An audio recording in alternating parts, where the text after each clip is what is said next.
Well, ladies and gentlemen, we do have some very interesting developments coming out of the nation's capital when it comes to the dialogue and the discussions around what to do with Canberra's proposed new rectangular stadium. Of course, this stadium will be the replacement for GIO Canberra Stadium. That stadium is very obsolete. It is an old design. It doesn't hold up well in the modern economy in terms of the corporate hospitality, in terms of the comfort of the patrons. It is very exposed. There is no roof. And we know Canberra is a cold weather environment, and that stadium really not suited to that. So there has been a lot of talk over the past really 10 or 15 years about what to do with the stadium situation in the city of Canberra. And recently we did have some unbelievable news coming out of the ACT where the Labor government has come out and said a new 30,000 seat stadium on the site of the Civic Pool right in the centre of Canberra would be between 2.1 and $2.9 billion. And that price tag is an increase of around 400% on an estimate from the year 2021, where they came out and said that stadium would cost around $582 million. Obviously, we would expect the cost of construction to go up in that period, but 400% is just crazy in terms of an increase. And the government's saying their other option of a new stadium at Bruce, which is nearby to where the current Canberra Stadium is located, would be between 1.3 and 1.8 billion. Now, to put that in context, certainly 3 billion and even 1.8 billion would just about be the most expensive stadium ever built in Australia. Optus Stadium in Perth was around $1.6 billion when you do include all the infrastructure around it. The stadium itself was around $1 billion, but when you add in the train stations, the bus network, all the rest of it, you are looking at around 1.6, 1.8 billion. The Gabba situation in Queensland was quoted at around $2.7 billion before they abandoned that. And the proposed Victoria Park Stadium for the Olympic Games in Brisbane was estimated at around $3.4 billion.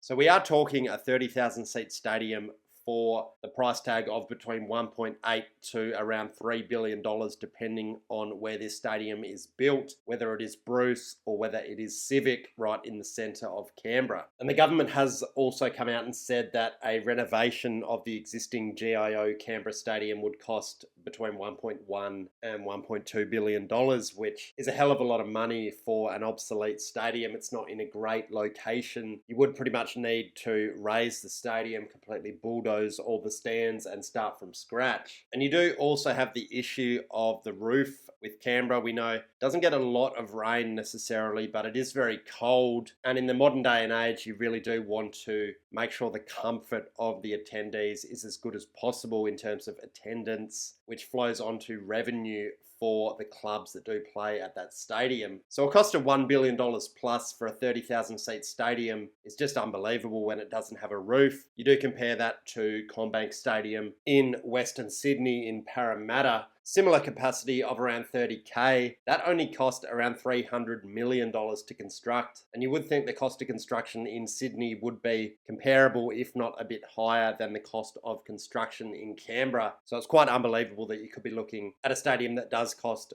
3 to 4 times as much as CommBank Stadium. That stadium was built in the late 2010s. So cost of construction would have gone up a little bit, but certainly not 3 or 4-fold you wouldn't have thought. We do have quite a few renderings of a proposed Canberra Stadium, quite a few options in terms of suburbs and areas where they are talking about building this thing. Nothing really set in stone as of yet. But most of these renderings don't show a roof. They do sort of look like a smaller version of Allianz Stadium in Sydney. You would expect some sort of overhang, plenty of natural light, a lot of the modern elements that you are going to get in these stadiums. But if the ACT government is serious about building a $1 billion plus stadium, they really need to be considering a roof, I think, in terms of the product, the comfort of the fans, all the rest of it. Even Allianz Stadium in Sydney, which seats around 44k and opened a couple of years ago, only cost around $820 million.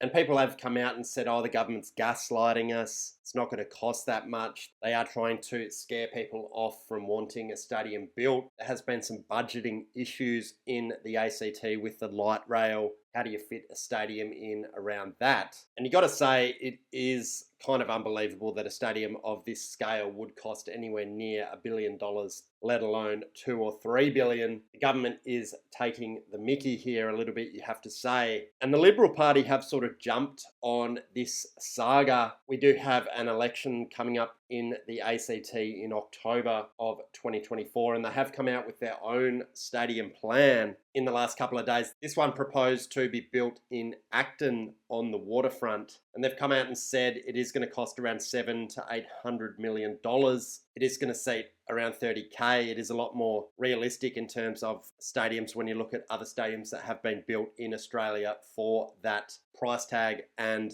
capacity. It does seem a lot more realistic. And we did get a couple of renderings. You can see it is located right on the waterfront. It is surrounded with a sort of parkland area. You do have some LED lights on the outside. Sort of looks like a mini Allianz Stadium in Sydney. And there is a couple of renderings. One where you can see it does have a roof, a translucent roof. And if they could get that done for around 700 to 800 million, it is a pretty good outcome, I think. It is comparable to the Macquarie Point Stadium in Hobart. Does have a translucent roof, does seat around 23k. And the Tasmanian government is saying that one is going to cost around $715 million at this point. So when you compare it to that, it does seem realistic. But the Labor Party have come out and said this plan to develop Acton Waterfront is unrealistic because there isn't enough space in the area to put a stadium with a big footprint. You do have to have all the infrastructure in terms of getting people in and out. And the Labor government's saying this one is not a realistic plan. And there could be some zoning issues. There could be some restrictions that are placed on that particular plot of land where they can't build a stadium. And it is kind of hard to tell in terms of the opinion polls in Canberra.